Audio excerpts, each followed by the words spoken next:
السلام علیکم ورحمۃ اللہ۔ امید کرتا ہوں آپ سب بخیر و عافیت ہوں گے۔ تعارفی کتب کے آج کے پروگرام میں آپ کا استقبال ہے۔ آج جس کتاب کا تعارف میں آپ کے سامنے پیش کرنا چاہتا ہوں، اس کتاب کا نام ہے جدید اسلامی فکر، ایک تنقیدی جائزہ، بائی ذکی الرحمن غازی مدنی۔ اس کتاب کے کل 600 صفحات ہیں۔ اس کی قیمت 400 روپیہ ہے۔ اس کی پہلی اشاعت 2019 میں ہوئی تھی اور میرے ہاتھ میں اس کی یہ سب سے پہلی اشاعت ہے، اور اس کے ناشر ابجد پبلشرز اینڈ ڈسٹریبیوٹرز نئی دہلی ہیں۔ ذکی الرحمن غازی مدنی صاحب ایک نوجوان اسلامک اسکالر ہیں، بڑا اچھا لکھتے ہیں۔ اس سے پہلے میں نے ان کی ایک اور کتاب ناموں کا انتخاب، اس کا بھی تعارف میں نے اپنی اس سیریز میں پیش کر دیا ہے۔ جیسا کہ اس کتاب کے عنوان سے ہی بالکل واضح ہوتا ہے کہ اس کتاب کے اندر کس قسم کے مباحث کو پیش کر دیا گیا ہے۔ ایک طرف سے مغربی تہذیب ہے، مغربی استعمار ہے، اینڈ وی آلسو نو کہ یہ مغربی استعمار کس طرح سے ہم پر مسلط ہو گیا، and not just in terms of socio political systems, but in other terms, intellectual terms, cultural terms, ideological terms، ہم پر یہ مغربی تہذیب مسلط ہو چکی ہے۔ and on another hand،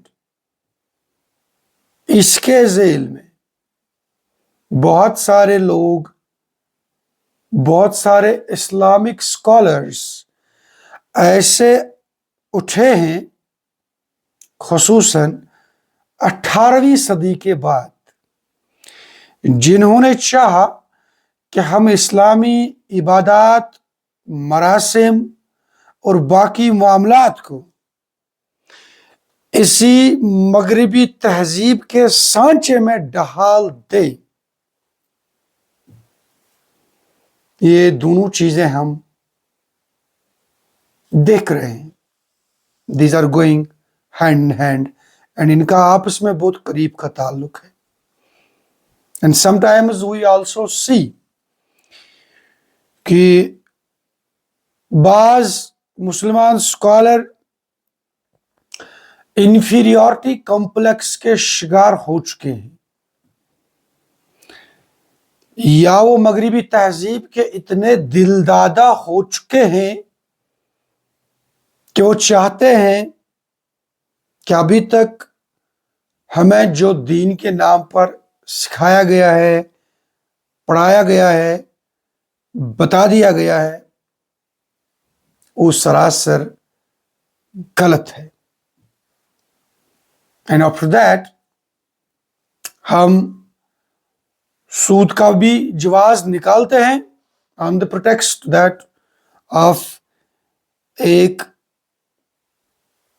پرویکار زندگی میں قدم رکھے ہوئے ہیں۔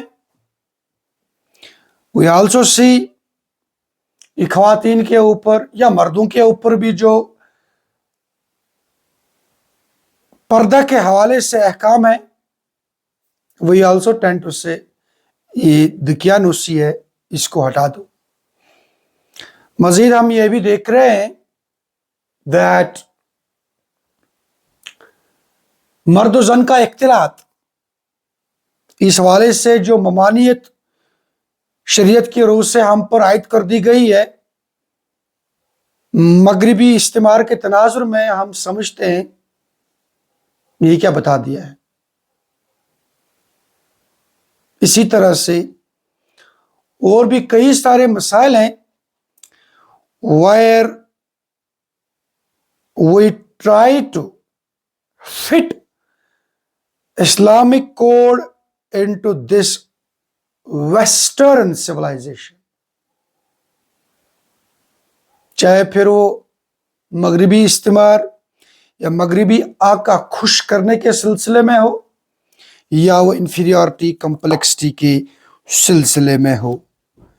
And in this backdrop جو ایک فکر ہمیں پچھلے 200-300 سالوں میں پنپتے ہوئے ابھرتے ہوئے دیکھنے کو مل رہی ہے by different people and on different pretexts, اسی کا تنقیدی جائزہ اس کتاب کے اندر پیش کر دیا گیا ہے.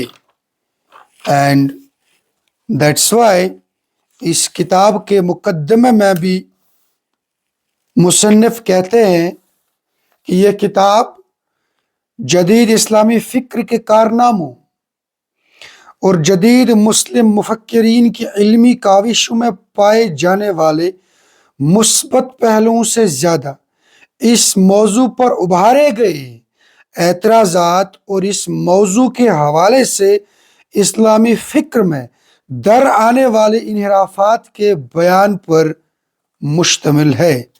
And the best part about this book is کہ کسی بھی انسان کا یہاں پر تذکرہ نہیں کر دیا گیا ہے، صرف انہی مفروضات اور بیانیوں کو، نریٹیوز کو یہاں پر زیر بحث لایا گیا ہے. Say for example on page number 286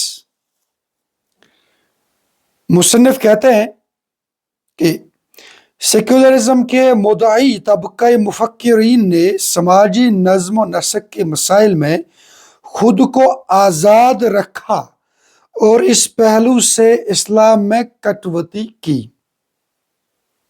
Same is the case with liberal طبقے نے حریت عامہ کے لیے بیڑی شیکلز بننے والے احکام پر ہاتھ صاف کرتے ہوئے اسلام کو اپنا دین بتایا. اسی طرح سے روشن خیال اور ترقی پسند مفکرین نے تہذیب و تمدن اور علوم عمرانیہ کے متعلقات میں اسلام کو باہر کی راہ دکھائی، اور بائیں بازوں کے انقلاب پسند نے سیاسی دھرنوں اور نعرے بازیوں اور مسلح بغاوت کے سلسلے میں شرعی موقف کو رد کرتے ہوئے مسلمانیت کا دعویٰ ٹھونکا. They are doing all these things and while claiming that یہ وہی لوگ ہیں، we are the people جنہوں نے اسلام کو زیادہ سمجھا ہے. ان طبقوں کا مسئلہ وہ چیزیں نہیں ہیں جنہیں اسلام کی روشنی میں یہ ثابت کرتے ہیں اور چاہتے ہیں کہ اسلام کے نام پر وہ مسلمانوں میں رواج پا جائیں. ان لوگوں کا انحراف ان کے مطالبات کی فہرست میں مشکل ہی سے ڈھونڈا جا سکتا ہے.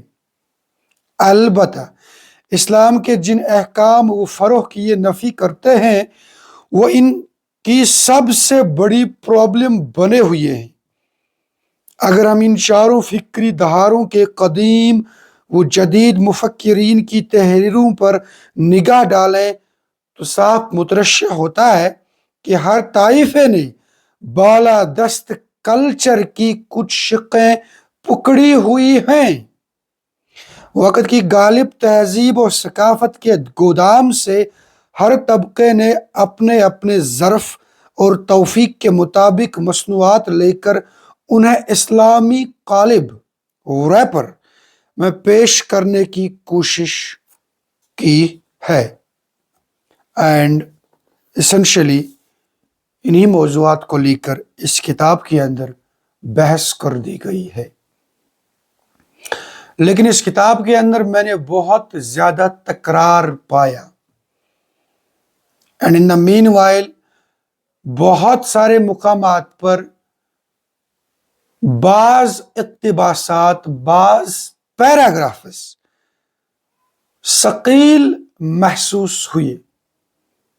اس کتاب کو اگر 600 صفحات میں لکھ دیا گیا ہے انہی موضوعات کو، آئی تھنک 300 صفحات میں بھی اچھے طریقے سے پیش کر دیا جاتا اگر مصنف چاہتے. پھر اس کے اندر انہی موضوعات کو لے کر ایز اے سیڈ بحث کر دی گئی ہے اور بڑے پروکار انداز میں بتا دیا گیا ہے مضامین کی صورت میں کہ یہاں پر خط انحراف کیا ہے، منہج اہل سنت کیا ہے، منہج اہل بدعت کیا ہے. اسی کے ساتھ ساتھ آج کل جو ہمیں یہ فکری مسائل دیکھنے کو مل رہے ہیں ان کا تعارف بھی اس حوالے سے پیش کر دیا گیا ہے. اینڈ دین بہت سارے مضامین فکری مغلوبیت کو لے کر اور فکری تلبیسات کو لے کر پیش کر دیے گئے ہیں. اینڈ دین فکری نمونہ کے حوالے سے بھی بڑے اچھے طریقے سے یہاں پر بعض مضامین لکھ دیے گئے ہیں اور جو خاص مسائل ہیں اس حوالے سے جن کو موضوع بحث بنا دیا جاتا ہے اس حوالے سے بھی یہاں پر گفتگو کر دی گئی ہے. ان مین وائل اس کے اندر مثال کے طور پر حضرت ابو ہریرہ رضی اللہ تعالیٰ عنہ کے حوالے سے بات کر دی گئی ہے کہ جدید مفکرین اس بات کو لے کر احادیث کے پورے مجموعے پر ڈھاکہ ڈالتے ہیں، اس کی حقانیت پر ڈھاکہ ڈالتے ہیں. کیا حکم دس از پاسبل؟ ایک سنگل بندہ اس طرح کی کثیر روایات بیان کرتا ہے. اینڈ دین یہاں پر اختتامیہ بھی پیش کر دیا گیا ہے. اینڈ دین اس میں جو ریفرنسز ہیں اس کتاب کو لے کر وہ بھی پیش کر دی گئی ہیں. With this I would like to recommend you, اگر آپ اس موضوع کو لے کر سمجھنا چاہتے ہیں، پڑھنا چاہتے ہیں تسلسل کے ساتھ، then you can go and read this book. But as I said to you, تھوڑا بہت یہ سمجھنی مشکل ہے، ثقیل اور مشکل انداز میں اس کو لکھ دیا گیا ہے. بٹ اوورآل جو ایک کانسیپٹ پیش کر دیا گیا ہے، جو ایک مدعا بیان کر دیا گیا ہے وہ کمال کا ہے. السلام علیکم ورحمۃ اللہ.